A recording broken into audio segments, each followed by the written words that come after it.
नमस्कार, मी प्राची शिरकर. आपण पाहत आहात प्रहार न्यूज लाईव्ह. सुरुवात करूया महत्त्वाच्या हेडलाईन्स. अर्थमंत्री निर्मला सीतारामन यांनी सलग 9व्यांदा सादर केले बजेट. यंदाच्या बजेटमध्ये गुंतवणुकीला प्राधान्य आणि उद्योग व्यवसायांना चालना.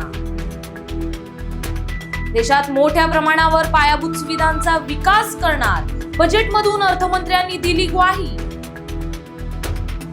देशाच्या बजेटमधून महाराष्ट्राच्या पायाभूत विकासाला चालना देणार. राज्यात मोठ्या प्रमाणात रोजगार निर्मिती करणार. महाराष्ट्रात 2 हाय स्पीड रेल्वे कॉरिडॉर विकसित करणार. मुंबई पुणे आणि पुणे हैदराबाद या मार्गावर हाय स्पीड रेल्वे धावणार. AI आणि गेमिंग क्षेत्रात संशोधन आणि विकासाला चालना देणार. तरुणांना उत्पन्नाचे मोठं साधन मिळवून देणार. यंदाच्या बजेटमधून मासेमारी उद्योगाला आणि बंदर विकासाला चालना देणार. अर्थमंत्र्यांनी केली घोषणा. दक्षिण भारतात दुर्मिळ खनिज संपत्तीसाठी कॉरिडॉर विकसित करणार. बजेटमधून अर्थमंत्र्यांची घोषणा. अनिवासी भारतीयांना देशात गुंतवणूक करण्याची आणि मायदेशी परतण्याची सुवर्ण संधी. बजेटमध्ये आकर्षक योजनेची घोषणा.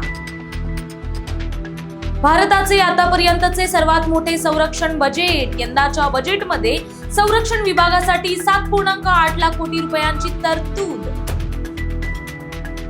मैदानात उतरण्यापूर्वीच पाकिस्तानने टेकले गुडघे. भारताविरुद्धच्या T20 वर्ल्ड कपच्या महामुकाबल्यातून माघार.